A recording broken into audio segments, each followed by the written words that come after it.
At a high-end bank in the heart of Chicago, a casually dressed black man, wearing a simple shirt and khaki pants, walks gently through the sleek glass door to make a routine withdrawal. But as soon as he approaches the counter, the friendly smile of the female teller immediately fades, replaced by a look of suspicion and a cold attitude. Just minutes later, security is called, and he is dragged out of the bank in disgrace, while the other white customers walk out with stacks of cash without any questioning. What the bank doesn't know is that they just wrongly kicked out the wrong person, because when his true identity is revealed, the bank's CEO will show them exactly who holds the real power here. The automatic glass doors open softly, revealing a black man entering with a confident yet humble demeanor. He is not a businessman in a sharp suit or high-end leather shoes like the regular customers here. Instead, he wears a simple light blue shirt, neatly pressed, beige khaki pants, and fresh, clean white sneakers. This appearance stands in stark contrast to the opulence and intricacy of the bank's interior, which he himself founded. This is Michael Barrett, CEO of Barrett Financial. A man of great power and success, but today he intentionally appears in the most ordinary, humble form possible. No bodyguards, no assistants, no aura of a corporate tycoon. Michael blends into the crowd waiting for service, standing quietly, his sharp eyes observing everything around him. A young customer service representative greets each customer with a friendly smile, nodding gently and offering polite smiles. Michael watches the young man, satisfied to see the professionalism he always expects from his team. In the distance, a group of wealthy customers sits waiting in the plush leather seating area, speaking quietly, with steaming cups of coffee on the glass tables. Everything seems perfect, too peaceful. However, Michael isn't here today to conduct a surprise inspection or attend an important meeting. He simply needs to make a routine personal transaction, a small cash withdrawal, something any other customer could easily do without hesitation. With $15,000, Michael is certain the process will go smoothly and quickly, just like any other day. Yet there is something in the air today that makes him feel inexplicably uneasy. A familiar feeling he can't quite describe, like he's about to witness something that will deeply disappoint him about the very place he worked so hard to build. Michael takes a deep breath, steps further into the bank, mentally preparing himself for whatever may come next. As Michael's gaze swept across the bank once more, it suddenly stopped at a customer standing at the main counter. The man, probably in his 50s, white, with graying hair, and dressed in a sharp gray suit, was smiling gently, completely at ease as he received stacks of cash from the young female teller across from him. Michael's attention shifted to the small, shiny brass nameplate on the employee's chest, Ashley Collins. Ashley's face was radiant, her friendly smile clearly evident as she placed the thick, neatly stacked bills on the counter for the customer. Michael didn't mean to, but he caught a glimpse of the large figure on the transaction slip that was placed down. $20,000. A substantial transaction, yet it went through so easily that it was almost surprising. No questions, no suspicious glances. The customer, who Michael overheard the staff call James Walton, didn't even need to show ID or provide any further explanation. Michael watched James Walton's back as he left the counter and casually walked toward the door, his demeanor as relaxed as if he'd just finished a morning coffee. Michael's eyes lingered, a hint of concern crossing his face. As the founder of this bank, he was well versed in the stringent security and verification processes required for large cash withdrawals. But here, it seemed none of that had taken place. A subtle sense of unease brushed against his heart. Michael had been through enough to recognize this small but significant difference, one that carried deeper, unspoken meaning. He told himself it could just be a coincidence. Maybe this was a regular customer of Ashley's, but his intuition and years of experience whispered otherwise. Maintaining his usual calm demeanor, Michael made his way toward Ashley's counter. She was focused on her computer screen, still holding on to the cheerful, satisfied look from the previous transaction. But as soon as Michael stopped in front of her, that expression vanished. Ashley's eyes lifted to meet his, and the warm smile was quickly replaced with an inexplicable coldness. In that moment, Michael understood that his unease was not unfounded. It seemed Ashley had already made a decision, even before he had a chance to speak. Michael Barrett, the founder of Barrett Financial, had suddenly become a special customer in a way he never expected. The moment Ashley's eyes met Michael's, all traces of warmth vanished from her face, replaced by a coldness that was almost uncomfortable. Her blue eyes looked at him indifferently, as if he were a complete stranger unworthy of any attention. Michael maintained his calm demeanor, offering a slight nod as a polite greeting, as he would to any regular customer, but Ashley didn't even respond with the bare minimum of courtesy. Instead, she coldly bent down to the desk drawer, pulled out a transaction slip, slammed it down onto the counter, and pushed it toward him with her glossy, pale, pink-painted fingernails. "Fill this out," Ashley's voice rang out, sharp and curt, without a single polite word or friendly glance. The stark contrast between how she had behaved with James Walton and the way she was treating Michael made his frustration slowly rise within him. Michael took the pen placed beside him, quietly bent down to fill out the transaction form. Still, out of the corner of his eye, he kept an eye on Ashley. The young employee didn't even bother to look at him once, absent-mindedly fiddling with the silver bracelet on her wrist, her face showing clear impatience, as if this transaction was an enormous inconvenience to her. As he filled out the necessary details, Michael softly asked, trying to keep his voice steady, "Quite a busy day for the bank, isn't it?" But all he got in return was cold silence. Ashley didn't answer, not even bothering to look up. This indifferent, unprofessional attitude not only disappointed Michael, but also made him feel hurt.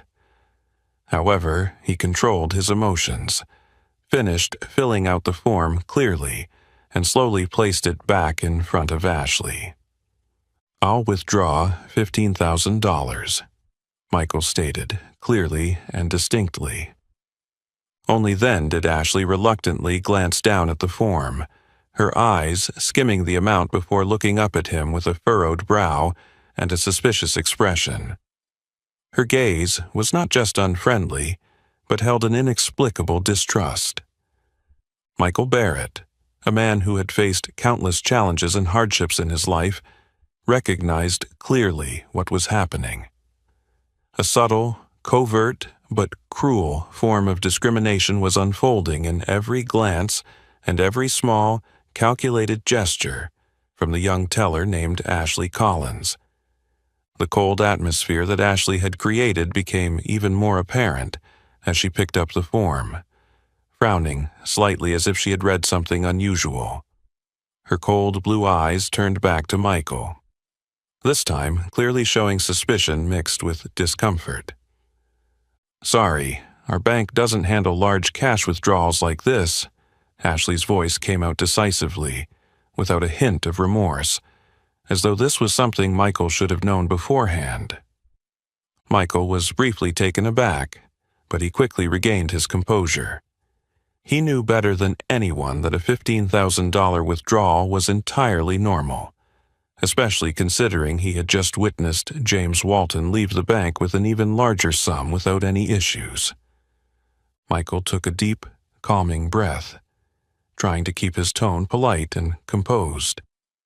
"I understand the bank's policy, but I just saw the customer before me, the man named James Walton, withdraw a much larger sum without any problems. I'm sure I'm not mistaken." Ashley appeared momentarily flustered, her eyes blinking once, before she immediately returned to her cold, rigid demeanor.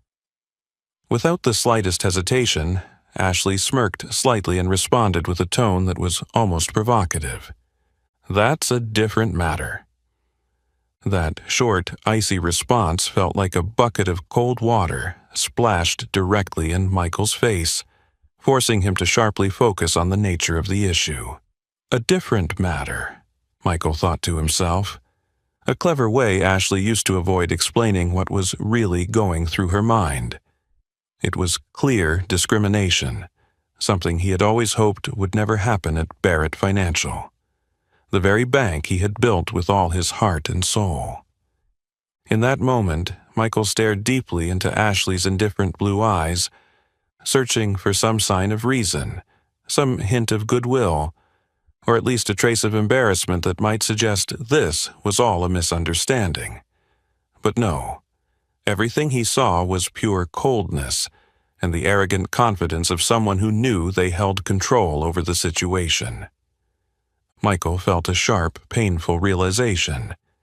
He was facing something he had spent his whole life trying to eradicate. Subtle, persistent racism, cleverly concealed under polite but chilling words. And he knew, right at this moment, that it was happening in the one place he never expected, in the very bank he had founded. At that moment, as if sensing the tension building, a figure stepped out from the office at the end of the hallway, exuding power and arrogance. It was Patricia Morgan, the branch manager of Barrett Financial, a white woman in her 40s, with a slender frame and smooth golden blonde hair neatly tied up. The expensive black suit she wore only enhanced her air of authority and coldness, the demeanor of someone accustomed to controlling every situation around her. Patricia stopped at a distance, far enough not to directly involve herself in the exchange, but close enough to observe every gesture and expression of Michael clearly. Her sharp, almost indifferent gaze quickly flicked toward Ashley, silently exchanging information through a brief but loaded look. Just a slight nod, quick, discreet, from Patricia was enough for Ashley to understand the hidden message. Ashley's eyes immediately became more confident, as if she had just received solid backing to continue her clear, discriminatory actions toward the black man standing before her. In an instant, Michael Barrett also recognized the subtle yet powerful communication. His heart briefly tightened with a sharp pang of pain as he realized that what he was facing was not just the unprofessional attitude of a young employee, but an ingrained bias being condoned by none other than the senior manager here.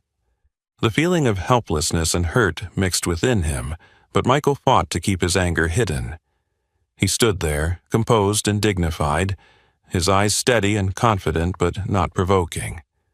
After all, he still didn't want to believe that this was happening at Barrett Financial, the place he had poured his heart into building, hoping it would be a fair environment where people were treated based on their true worth, not the color of their skin or their appearance. Patricia Morgan stood quietly from afar, her lips curling into a faint, cold smile, almost invisible, but enough to show her complete support for Ashley's actions. Without a hint of remorse or hesitation, Patricia had chosen to stand by injustice, a choice she would later pay for in ways she could never imagine. As if to extinguish the last remnants of hope Michael had, Patricia Morgan slowly approached, her gait commanding, her sharp eyes revealing no hint of doubt. She stood straight in front of him, casually adjusting her cuff, then spoke with a tone that was polite but as cold as ice.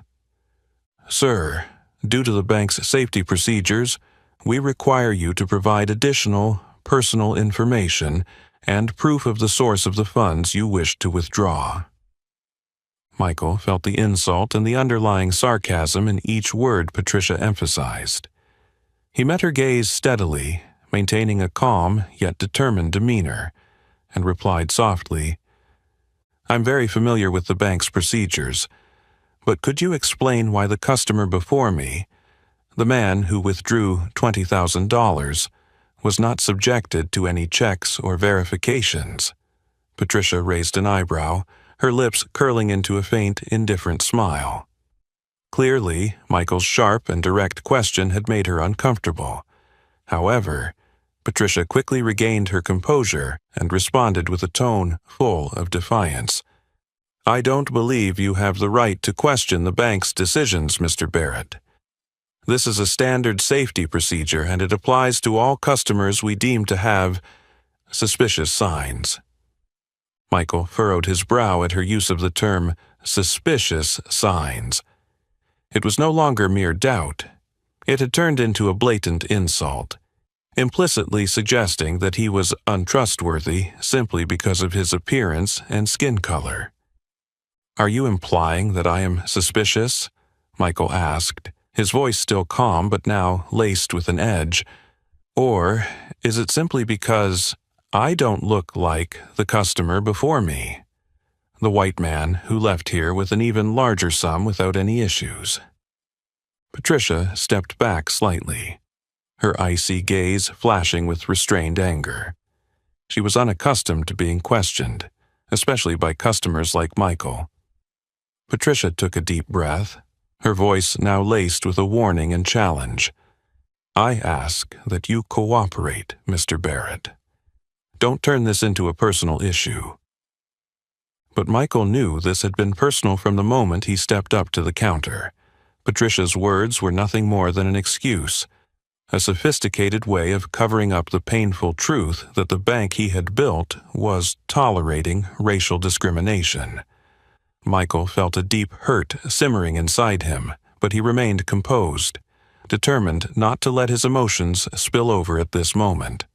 For Michael Barrett, more than anyone else, understood that this was just the beginning, and this was a fight he could not afford to lose. The atmosphere in the bank had become eerily silent, with other customers and staff beginning to glance over in curious silence, but no one dared to speak up. It seemed that Patricia had decided to give Michael no chance to resist further. With a slight nod, she signaled to Ryan Foster, the burly white security guard standing near the entrance. Ryan immediately recognized the signal, adjusted his large belt, and slowly walked toward them with a stern, cold expression. Each heavy step echoed clearly on the marble floor, like a forewarning of what was about to happen. Michael clearly noticed the menacing look Ryan was giving him, and he knew what was coming. When Ryan stood directly in front of Michael, he spoke loudly in a firm, resolute tone, without hesitation. "Sir, I need you to leave the bank immediately." Michael looked into the security guard's eyes, still maintaining his calm and polite demeanor, attempting to explain one last time. "I came here to conduct a legitimate transaction at this bank. I don't see any reason why you should ask me to leave." Ryan remained unmoved by the explanation, instead stepping closer, reducing the space between them. His voice grew even more forceful and threatening, as if trying to crush any hope of resistance from Michael. "I won't repeat myself, Mr. Barrett. Please step out of the door right now." The way Ryan directly addressed Michael by his name, clearly knowing who he was but choosing to treat him with contempt, deepened Michael's sense of insult. He scanned the bank again, noticing the customers' faces all avoiding his gaze, as if they feared being involved in the tense situation. Michael could see Patricia's eyes fixed on him now, filled with a triumphant, arrogant gleam.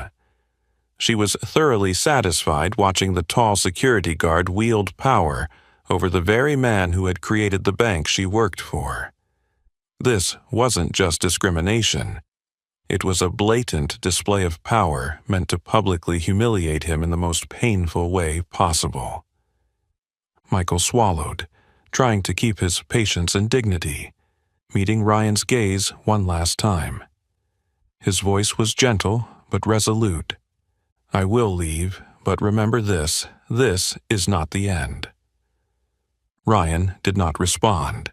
Instead, he took a step back, his eyes never leaving Michael's, clearly waiting for him to walk away first. Michael slowly turned, taking deliberate steps toward the door, feeling a wave of bitterness and profound disappointment surge within him, a feeling he never imagined he would have to face, right in the bank that bore his name. As soon as Michael turned to walk out, Ryan aggressively grabbed his arm, yanking him toward the door with such force that Michael nearly lost his balance. This sudden and brutal act took place right in the middle of the bank's luxurious space, before the astonished and curious gazes of all the customers and employees witnessing the scene. Michael tried to steady himself, planting his feet firmly to avoid giving the large security guard any more reason to continue his aggressive behavior. But Ryan, seemingly indifferent, kept a tight grip on his arm, pushing him faster toward the door as if he were ejecting a criminal rather than a respected guest. When they reached the door, Ryan unexpectedly jerked the ID card Michael was holding from his hand and deliberately threw it to the ground, as though it were nothing more than a worthless piece of paper. The small card hit the glossy marble floor with a sharp clink, causing everyone watching to freeze in shock. A rush of humiliation and anger surged through Michael, now impossible to suppress. This was not just a rude action. It was a blatant insult, a public display of power from Ryan and Patricia meant to demean him cruelly. Michael slowly bent down to pick up his ID, each movement deliberate and controlled, but inside, his anger was burning fiercely. He looked up at Ryan, his gaze colder and harder than ever, as if he were engraving the face of the man who had just forced him to endure this humiliation into his memory. "What do you think you just did?" Michael spoke softly, but with great force, each word clear, cold as ice, yet full of the strength of a man not easily defeated. Ryan didn't answer. He only smirked in a cold, mocking way, folding his arms defiantly at the bank's door, clearly waiting for Michael to leave the place he had once built. Michael scanned the bank one last time. The averted gazes, the silent faces, all made him feel the deep injustice unfolding before him. His heart tightened with disappointment and frustration, realizing that the racism he had worked so hard to eradicate existed right here in the very place he had poured his soul and faith into, a place that should have been a symbol of equality and human respect. Then he stepped outside, gripping his ID tightly, as though holding on to the last shred of his dignity, telling himself that this was not the end. Michael Barrett knew that justice must be served, and those who had embarrassed him in public would sooner or later face the consequences of their actions. As Michael stepped out of the door, the bitter feeling still lingering, a figure slowly approached him from the side of the bank. It was Darius Evans, a middle-aged black security guard with a calm demeanor and a gentle face, hidden behind the weariness of life. Darius bent down, carefully picking up the ID card from the ground, brushing off the dust with great respect, and then handed it back to Michael with both hands. Michael looked up at the man before him, clearly seeing the sincerity and empathy in Darius's deep brown eyes. Unlike Ryan, who had used his power to humiliate him, Darius displayed a simple, human compassion.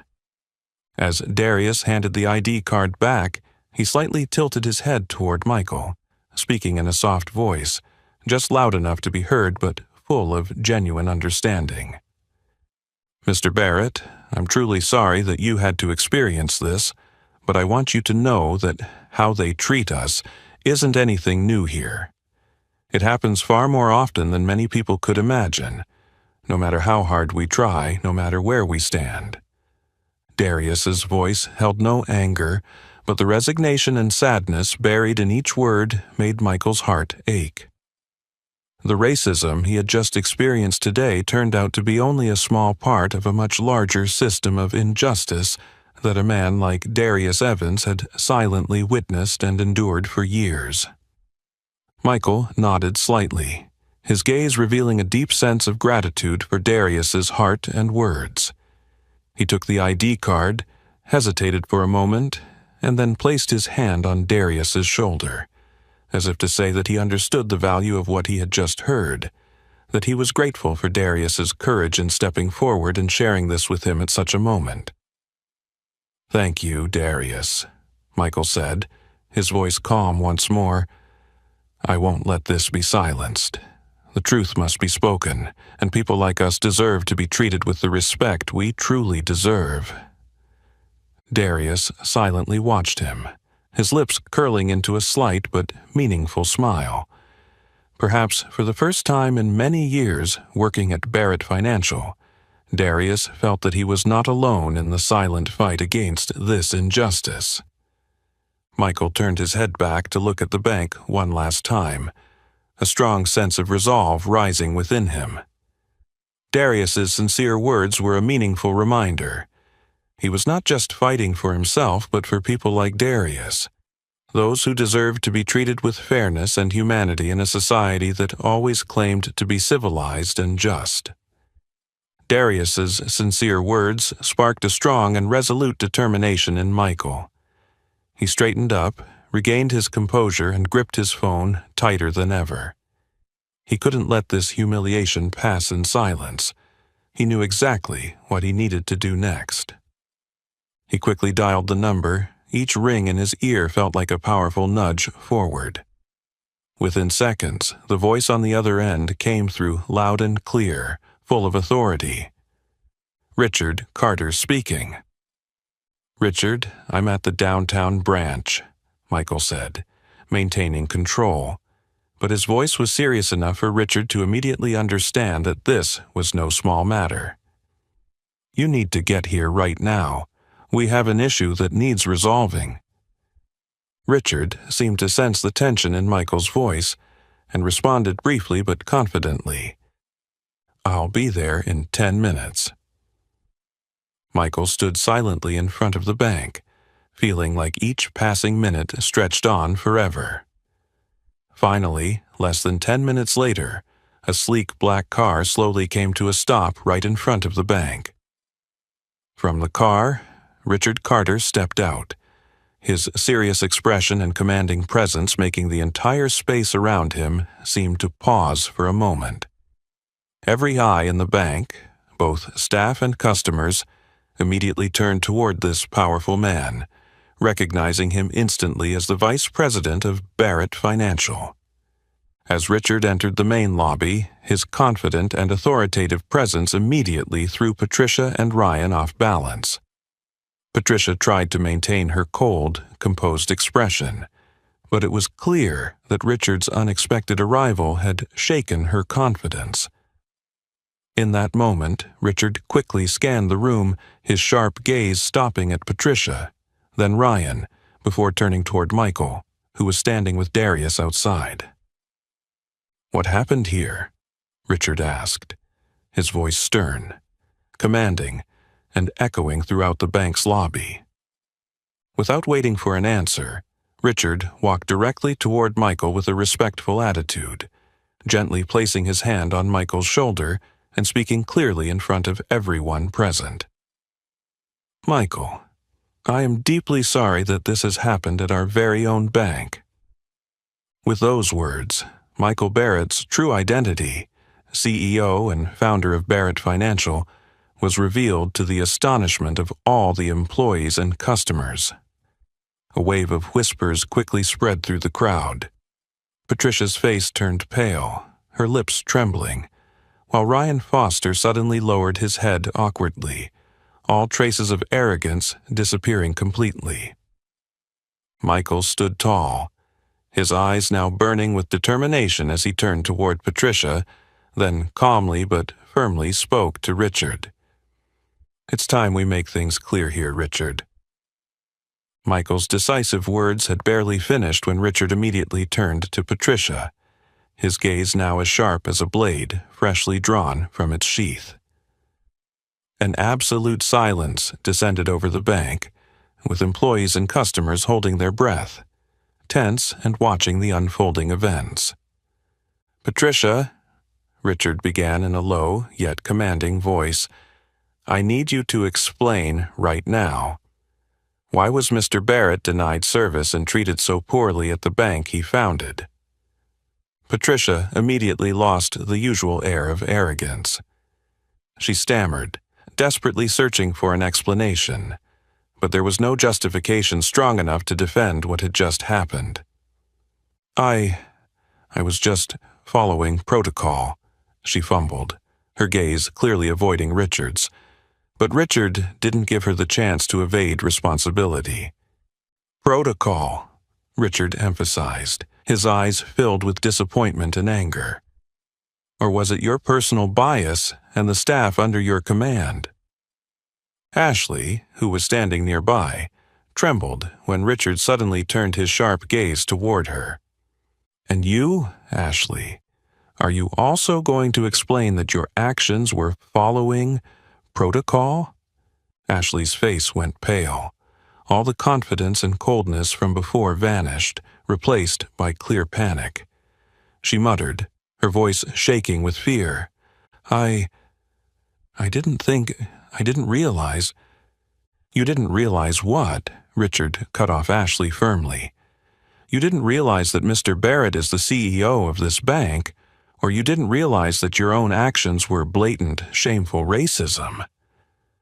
Richard's words echoed powerfully throughout the bank, like a steel-hard accusation that could not be denied. Patricia and Ashley lost all composure, their attempts to justify themselves meaningless in the face of the truth being exposed before everyone. Richard turned to Patricia, his voice stern and decisive.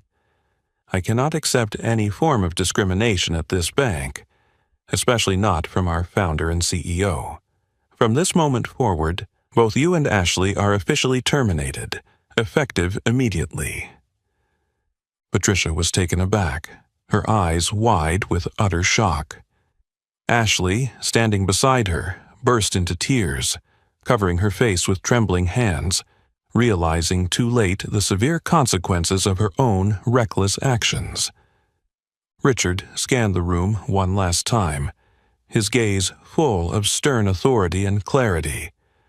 I want everyone here to understand that Barrett Financial will never tolerate any form of discrimination or prejudice. What happened today will never be allowed to happen again. A deep silence fell over the space once more. Everyone understood clearly.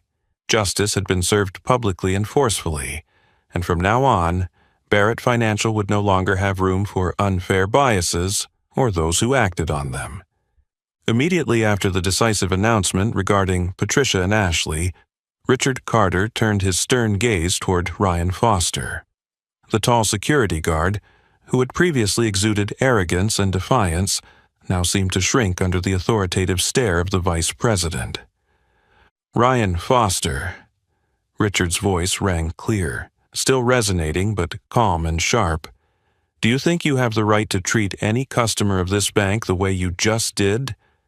Are you protecting the bank, or are you abusing your power to impose your personal prejudices? Ryan was visibly flustered, clearly not realizing that his actions had led to such serious consequences. He tried to avoid Richard's gaze, stumbling over weak excuses that he couldn't fully articulate. This is Barrett Financial, Richard continued forcefully, where every customer, regardless of their status or skin color, deserves to be treated with absolute respect. Your actions didn't just insult Mr. Barrett. They go against everything this bank stands for. Ryan lowered his head in silence, realizing that no explanation could salvage the situation. Richard took a deep breath, his gaze now sweeping across the employees who were listening intently in the lobby, and he spoke with firm seriousness. Starting tomorrow, all staff at this branch will be required to attend a mandatory training on combating prejudice and discrimination. I do not want to see any incidents like today happen again. Murmurs of quiet discussion filled the bank lobby, everyone clearly understanding the gravity of Richard's words. No one dared to oppose or show dissatisfaction, knowing that this was the necessary and urgent change. Richard then turned to Darius Evans, who was still standing beside Michael with a compassionate and composed expression. Richard's gaze softened, full of respect as he spoke, causing Darius to feel slightly surprised. "And you, Darius Evans, I have been watching your actions since you walked in here. While everyone else remained silent, you had the courage to show empathy, kindness, and true respect. You are the embodiment of what Barrett Financial strives to be." Darius stood stunned, unsure of how to respond, but Richard continued, "Because of that, I have decided to promote you. From today, you will be in charge of the security team at this branch. I trust you will ensure that nothing like today's disgrace ever happens again." Darius paused for a moment, his face showing deep emotion. He nodded gently, his eyes shining with gratitude and emotion. For the first time in many years of working there, Darius felt truly recognized in a meaningful way. Michael stood beside Darius, placing a hand on his shoulder with deep sincerity. At this moment, the positions had completely reversed. Those who had acted unjustly were exposed and punished, while those who stood for justice and humanity, like Darius, were rightfully acknowledged. The bank's atmosphere now symbolized not just the restoration of justice, but also a powerful and decisive change in respect and equality, the values that Barrett Financial had, and always would, staunchly uphold. Immediately after Richard's powerful statement, Michael calmly returned to the transaction counter, the place where not long ago he had been treated as an untrustworthy stranger.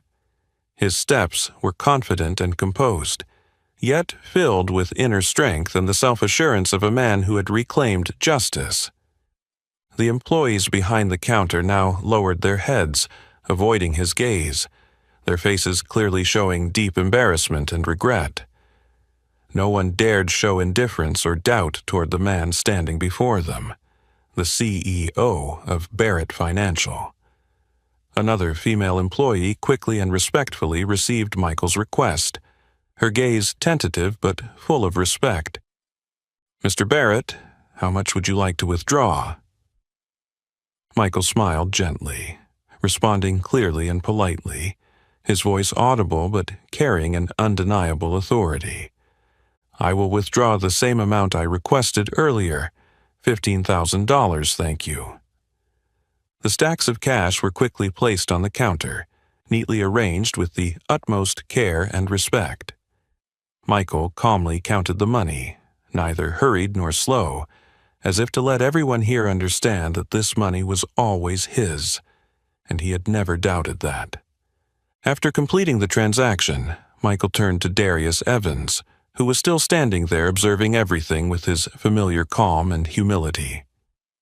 Michael walked over, gently set aside a portion of the withdrawn money, and handed it to Darius with a warm, sincere smile. "Darius, I want you to take this money," he said gently but with determination, "and take the day off. Today you have done more than everyone else here combined. You deserve this." Darius hesitated for a moment, unaccustomed to receiving such unexpected favor, but when he looked deeply into Michael's eyes, he understood that this was not just a reward, but the deepest gratitude, a true recognition of his worth as a person. Darius accepted the money from Michael with absolute respect, his eyes filled with emotion and pride. From afar, Ryan, Patricia, and Ashley stood there, their eyes full of bitterness and defeat as they witnessed this moment. They had learned a valuable lesson about how to treat others and the importance of human respect, a lesson they would surely never forget. Michael turned and walked out of the bank once again, but this time he walked with his head held high, with no lingering doubt or hurt. Before stepping out, he stopped and glanced one last time at all the employees present in the bank lobby, then spoke clearly and firmly. "Always remember, the true worth of a person is never found in their skin color or appearance, but in how we treat one another, especially in the most difficult of times." Then he continued walking, leaving behind heads bowed in reflection, and a valuable lesson about dignity, fairness, and the rightful punishment for those who disregard the core values of respect and equality. Just as Michael was about to step through the bank doors, he suddenly stopped, feeling that there was one more important thing he needed to say.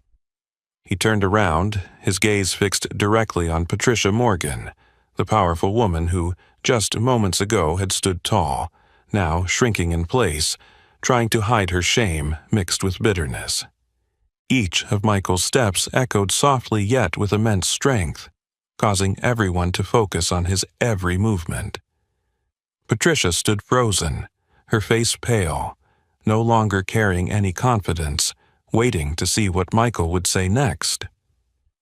Standing before Patricia, Michael locked eyes with her, the same eyes that had once been filled with arrogance and coldness, now only showing helplessness and confusion.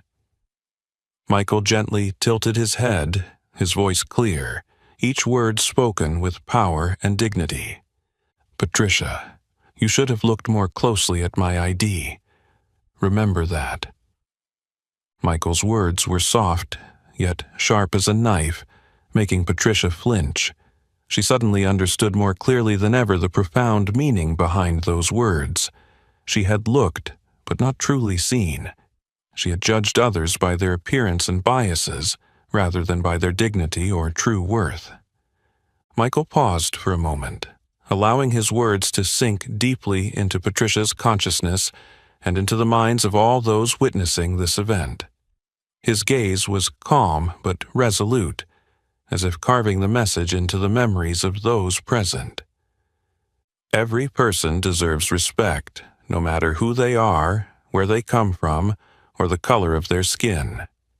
If we cannot look at people and see their true value, then we do not deserve to be in a position of power over others. The bank fell into a deep silence, filled with emotion.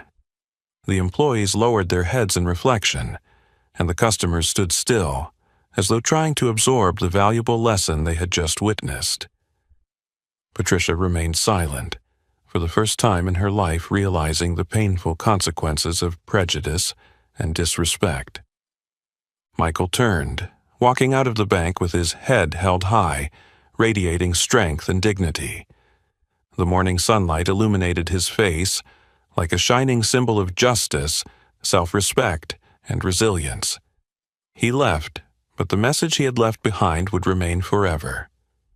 A powerful reminder of the consequences of discrimination, the value of human dignity, and the belief in justice. Behind him, Barrett Financial would never be the same. The lesson of today would become a lasting mark, forcing everyone who witnessed it to reflect on their actions, attitudes, and the way they treat each other, so they would never make the same mistake again. Today's story serves as a strong reminder of fairness, respect, and the dignity of each person in our society. Sometimes, prejudice doesn't just exist in clear actions. It also hides in the subtle thoughts we rarely recognize. The most important thing is how we choose to respond. Will we remain silent in the face of injustice, or will we rise up to protect justice, like Michael Barrett? Have you ever witnessed or experienced a similar situation of discrimination, and how did you react to it? Feel free to share your story in the comments below. If you found today's story meaningful, please leave a like, share this video with your friends, and don't forget to subscribe to our channel to spread more valuable life lessons. Goodbye, and see you next time.